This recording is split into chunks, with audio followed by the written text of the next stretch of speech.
Welcome to the Coast to Coast podcast, brought to you by Play Picks and the Lines, coming to you from the West Coast. Josh Lander, joined by my guy Nate Weitzer on the East Coast, and it is time for Player Props, our favorite video of each and every weekday. Currently still remain on our heater, 14 games above 500, 2022, still up 10 plus units for everybody here.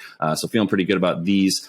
Pretty big slate tonight, so a lot of games to look at. Nate does have his great article up on playpicks.com as well, so make sure you check that out with some best bets and player props, and do like and subscribe to that page. Got a couple other videos up for you today, and in this one we are going to offer you a gift card opportunity by giving you a player prop that you need to guess by jumping into the comments and letting us know what you think that will be. And you do need to be liked and subscribed to the page to be eligible to win that. We'll give that gift card out to as many people as who guessed that correctly. And as always, if you do still need a FanDuel or a DraftKings account, head to fdpicks.com or dkpicks.com and find those listings in your area, such as what we've got for tonight's Player Props. Nate, let's get into it. Yeah, there's a couple games that are juicy to target tonight. I'm going to start with the first game to tip off, which is Nets at Wizards. And if it's a Nets road game, you know that means Kyrie Irving. And it's like a midseason acquisition right now. I mean, because that's basically what he is. He's got fresh legs and nobody else does. He's playing his fifth game of the year.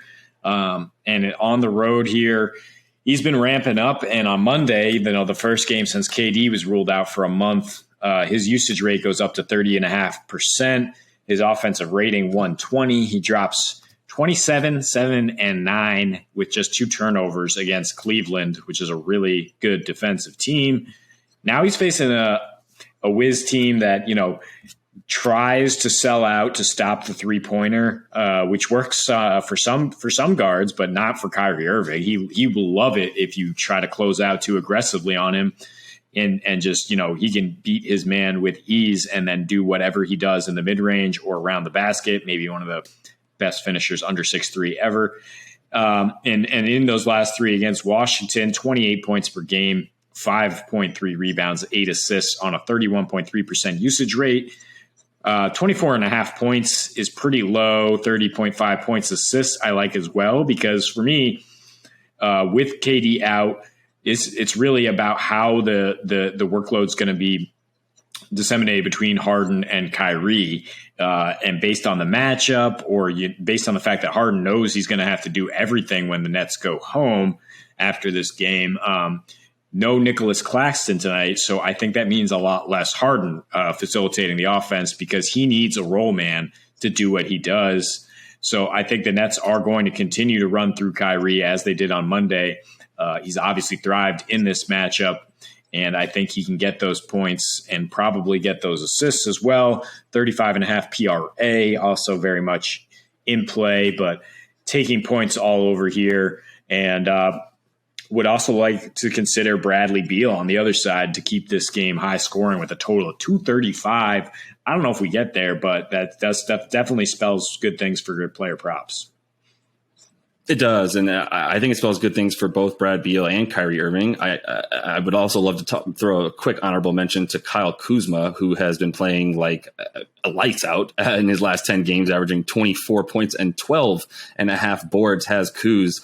You might consider his props as well, but to your point, the points still come predominantly from Bradley Beal on the other side of the ball tonight for Washington against Brooklyn. I'm going to totally tell you on Kyrie, I think we're going to be eyeing a lot of Kyrie every time he actually plays, because we know he'll be nice and rested, and he'll be getting minutes no matter how this game goes, even though I don't think it will be a blowout by any means. Before I move any further, this is the gift card opportunity here that we want to give you. I'm going to make it Kyrie and Brad Beal combining their points. So make sure you are liked and subscribed to that page so you can jump in the comments and let us know how many points you think Kyrie and Brad Beal will score combined tonight. The correct number will get that gift card, as many people as who get it right. So if you're wondering, Brad Beal's point total on FanDuel right now is 23.5. So, I think we're definitely looking in the 40s to 50s combined for these two guys. I would consider a little higher than in the mid 40s, high 40s or low 50s, to be honest. But yeah, either way, for Kyrie tonight. Really like his 24.5 points, and he'll have the ball in his hands a ton if you want to add the assists. It's the same. It's the same exact odds there on FanDuel for his points and assists combined at 30.5, or his points at 24.5. I'm probably going to just tail the points tonight, as I expect a ton of those no matter what. So next game I'm looking at, still probably going to be a good amount of points in this one because it involves the Charlotte Hornets, and I'm looking at specifically Miles Bridges here, who has been, Miles Bridges this season has been incredible. Definitely fringe all-star, if not, definitely all-star in the East. And his points and rebounds tonight is at 27.5 points and combined points and rebounds. I like that at minus 104 on FanDuel in terms of your odds there. So pretty much even money. And the man has, he's been as consistent as he has been impressive. On Monday, the other day with LaMelo out, he dropped 38 points in that game. And against the Celtics, he's had success in dating back to, a couple of seasons ago. In the last 8 games he's played against them, he's been killing them. In the last 3 specifically, about 22 points per game, 7 boards with about 118 offensive rating. So he likes to come to play against this team. I know we would initially think maybe Gordon Hayward and some of that revenge, but in one game versus the C's this year, Gordon Hayward didn't do too much against them. It was Miles Bridges once again, and really, it's been since he's come back from COVID, he's gotten right back into form of what he was ahead of before that in terms of about 23 points a game and 8 boards in the 7 games since he's returned from COVID, with some really, really nice splits, 52 and 40 there from field goal and from 3. So I think Miles Bridges, there's no reason to think he won't continue that play tonight as a guy who's already given the Celtics trouble and remains hot. So those points and rebounds for him, 27.5, I think are super easy, as he's going to get close to 8 or 9 of those boards tonight, in my opinion. Yeah, I mean, Celtics fans know there's certain guys that just always come to play against this team. It's a certain disposition, also a certain amount of athleticism that you need to match up with Jaylen Brown and Jason Tatum, and I think Bridges has both of that.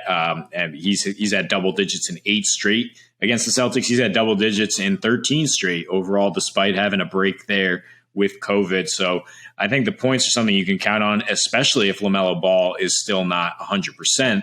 They're going to lean on him more. And if he got 38 when they scored 97 against your gross Knicks, then I think, he can definitely get over 20 points in a bit more of a high-scoring affair at the Garden tonight. Darius Garland has a bit low of props as well. He hit on Monday. He got over this PRA total of 32.5 for a third straight game. Pretty low to me when you look at 29.5 points assists, which is the near even money. And then you just go up to 32.5 as if he's only going to get 3 rebounds tonight. In his last 5, he's averaging 6 boards along with 21 points and 12.5 assists. So clearing that number pretty easily. He has a 120 offensive rating in that span. The Cavs have a 117.7 offensive rating, averaging 111 points per game during a 5-game win streak. They've been adjusting no matter what.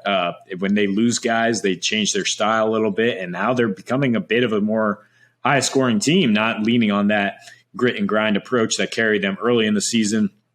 Garland, in the absence of Ricky Rubio, his production has stepped up a lot. Now 9 games, offensive rating is 6 points higher, points per game up to 21, assists, big jump from 7.3 to 10.4.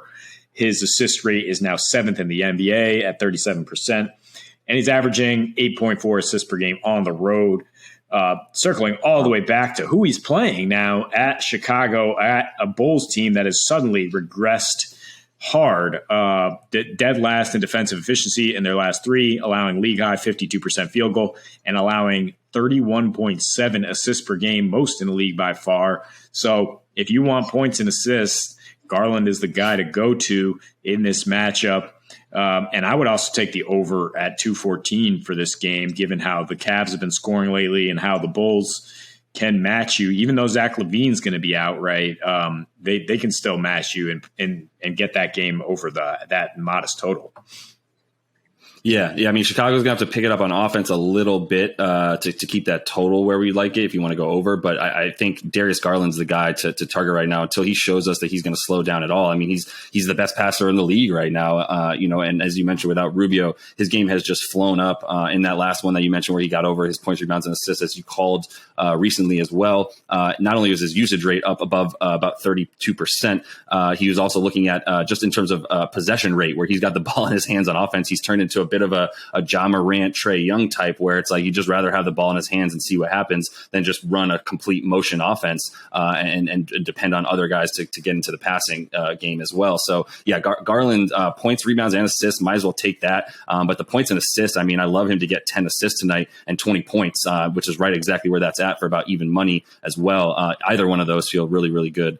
And I would be remiss if I didn't try to take one under per episode. And I think I found one, to be honest, in this one with Pascal Siakam and the Raptors taking on the Mavs. To be honest, that's one strategy I would employ anyway with player props is go ahead and look at those Mavs games and decide that this total is probably going to go under and that the Mavs play at, the second slowest pace in the league, only slower than the Knicks, who have actually had to slow it down even more to about a pace of 92 just to overtake the Mavs for the slowest pace in the league there. Their fourth in defensive rating are the Mavs.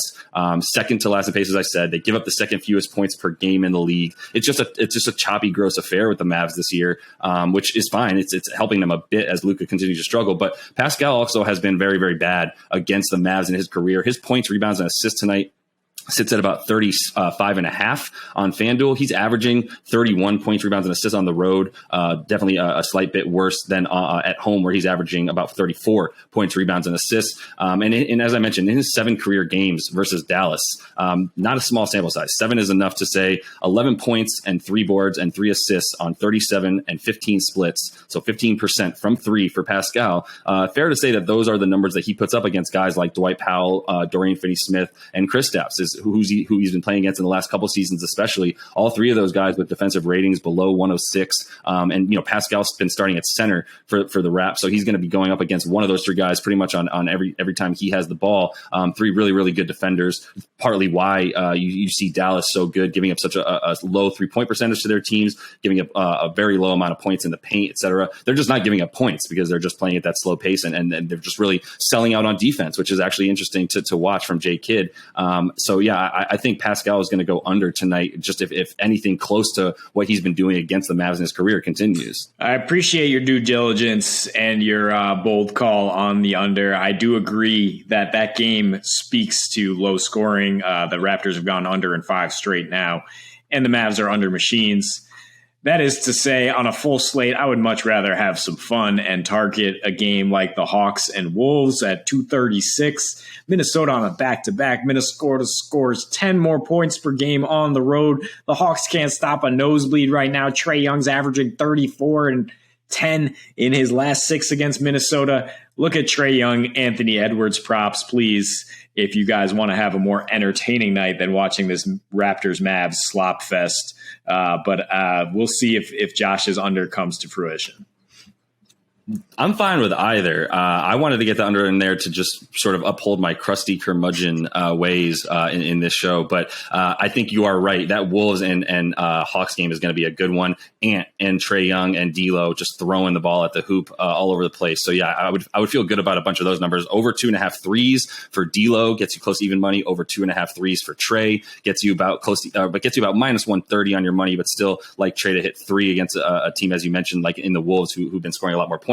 But I also, and I won't be watching this Mavs Raptors game, but I will be cashing hopefully a nice little check there from Pascal not being able to score enough points or get those rebounds and assists to get him over 36.